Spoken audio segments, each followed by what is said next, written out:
दोस्तों फेड की मीटिंग का कल लास्ट डे है। कल आउटकम आना है, मतलब रिजल्ट ओरिएंटेड डे है। कल मैंने आपको बताया था कि देखिए फेड की मीटिंग से एक दिन पहले मार्केट नर्वस होता है। आज अपने मॉर्निंग में देखा होगा कि इंडियन स्टॉक मार्केट भी नर्वस हुआ और देखिएगा अमेरिकन स्टॉक मार्केट भी नर्वस हुआ। कल रात पे मैंने ये इन्फॉर्मेशन आपको दी थी कि यहाँ पे अगर आप हिस्ट्री उठाओगे तो फेड जब आने वाला होता है उससे एक दिन पहले जो मार्केट होता है वो नर्वस होता है। ये चीज आपने देखी। अब सबसे बड़ी बात क्या है, पोल्स। अब मार्केट की एक्सपेक्टेशन बहुत ज्यादा है। मार्केट की एक्सपेक्टेशन क्या है, यूएस इन्फ्लेशन का नंबर जो 24 तारीख को देखने को मिला है वो काफी ठीक ठाक देखने को मिला था। मतलब अगर आप देखेंगे 24 अक्टूबर को जो नंबर्स आए थे वो काफी ठीक ठाक आए थे। हालांकि डिलेड इन्फ्लेशन के नंबर थे लेकिन काफी ठीक ठाक थे। तो आपको पता है कि ये चीज मार्केट में एक एक्सपेक्टेशन डाल ली है कि फेड देखेगा रेट से रिलेटेड कुछ अच्छा डिसीजन सुनाएगा। तो आपको पता है कि ये चीज तो पूरे मार्केट में, गोल्ड में भी है, सिल्वर में भी चल रही है, क्रिप्टो में चल रही है, बॉन्ड में चल रही है, सब जगह चल रही है। स्टॉक मार्केट में तो चल ही रही है। तो इसलिए कल ये बहुत ही इंपॉर्टेंट अपडेट होगी जो स्टॉक मार्केट को पूरी तरीके से एक नया ट्रेंड देगी, इस हफ्ते का नया ट्रेंड देगी। तो आप देख सकते हैं यहाँ पे एक्सपेक्टेशन बहुत हाई है इस पर्टिकुलर वीक, क्योंकि जो नंबर्स आए इन्फ्लेशन के वो बहुत सॉफ्ट आए हैं।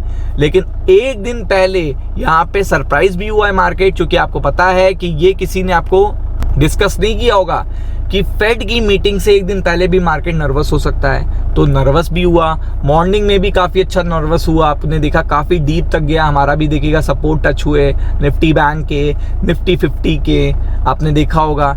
और सेम चीज़ डाउ फ्यूचर्स में देखने को मिली आपको। तो ये चीज़ें बहुत ही इंपॉर्टेंट होती हैं। लेकिन सबसे इंपॉर्टेंट यहाँ पे एक चीज़ है कि ये जो यूएस का शटडाउन नहीं खत्म हो रहा, यूएस का जो शटडाउन नहीं खत्म हो रहा, ये भी एक सरप्राइजिंग एलिमेंट है। क्योंकि आपको पता है कि फेड जब आएगा तो फेड इसकी जरूर चर्चा करेगा कि ये जो यूएस शटडाउन के कारण उसको नंबर्स नहीं मिल पा रहे हैं जॉब्स के, नॉन फार्मा के, मतलब जो भी जॉबलेस क्लेम के, जीडीपी के, इन्फ्लेशन के नंबर भी डिलेड आ रहे हैं। तो ये चीज़ सबसे बड़ा मुद्दा फेड के लिए हो सकता है और उसमें कुछ सरप्राइजेस भी आ सकते हैं। मतलब उससे आप बिल्कुल भी ये ना डिनाई ना करिए कि आपको सरप्राइज देखने को नहीं मिल सकते हैं। लेकिन 29 को जो सबसे बड़ी इंफॉर्मेशन होगी वो होगी रेट से रिलेटेड, कि अब सॉफ्ट डेटा आ चुका है, लेबर मार्केट वीक है।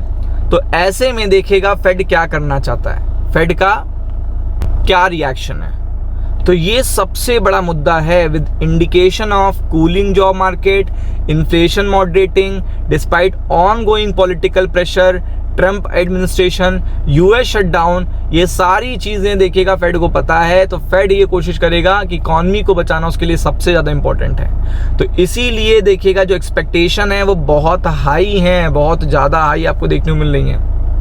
और अगर आप देखोगे तो एक्सपेक्टेशन के साथ देखिएगा आज का दिन और कल का दिन भी बहुत इंपॉर्टेंट है, क्योंकि डिटेल डिस्कशन होता है। और आपको पता है इस साल की सबसे देखिएगा लास्ट से पहले सबसे पहले आखिरी मीटिंग है और यहाँ पे सभी लोग ये चाह रहे हैं कि इसके बाद आपको पता है कि आने वाले 26 में जेरन पावेल साहब भी देखिएगा, कुर्सी भी देखिएगा बहुत ज़्यादा खतरे में है। तो ऐसे में ये जो डिसीजंस हैं कुछ अच्छे डिसीजन ला सकते हैं ट्रम्प के लिए, और ट्रम्प साहब देखिएगा तुरंत खुश हो जाते हैं, आपको भी पता है। तो ये सारी चीज़ें दिमाग में चल रही होंगी जेरन पावेल के। तो आपको पता है कि अब तो डेटा भी सॉफ्ट हो गया है, इन्फ्लेशन भी सॉफ्ट हो गया है, लेबर मार्केट भी वीक हो गया है। तो मार्केट बहुत बड़ी एक्सपेक्टेशन के साथ बैठा हुआ है कि कहीं ना कहीं रेट से रिलेटेड कुछ अच्छा आएगा, कहीं ना कहीं रेट से रिलेटेड। और आपको भी पता है कि ये हमारे स्टॉक मार्केट के लिए क्यों अच्छा है, क्योंकि आपको पता है अगर यहाँ पे रेट से रिलेटेड कुछ अच्छी इन्फॉर्मेशन आती है, जहाँ पे इन्फ्लेशन के नंबर आपको पता है 3% के आसपास है, तो आपको पता है आरबीआई भी, सेंट्रल बैंक हमारा भी जो है वो भी इस चीज़ को देखेगा, गौर करता है। हमारा इन्फ्लेशन के नंबर तो आपको पता है 3 से भी कम है और ऑलरेडी देखेगा हम लोग लगातार फास्टेस्ट ग्रोइंग जीडीपी भी हैं, तो उस पर भी वर्क अच्छा आएगा। आरबीआई की तरफ से भी पॉजिटिव इन्फॉर्मेशन आएगी, फॉरेक्स की तरफ से भी अच्छी इन्फॉर्मेशन आ सकती है, क्योंकि जितनी ज़्यादा इंटरनेशनल डिमांड बनेगी उतना ज़्यादा स्टॉक मार्केट अच्छा बिहेव करता है। मतलब जितनी ज़्यादा देखेगा ये जो प्रॉब्लम्स होती हैं वो देखिएगा सॉल्व होती हैं, उतनी ज़्यादा देखिएगा स्टॉक मार्केट पे अच्छा उसका असर देखने को मिलता है। और ये डिसीजन बड़ा गेम चेंजर होगा क्रिप्टो और स्टॉक मार्केट दोनों के लिए। तो बी प्रिपेयर्ड फॉर इट, यहाँ से गुड न्यूज़ आ सकती है। राम राम।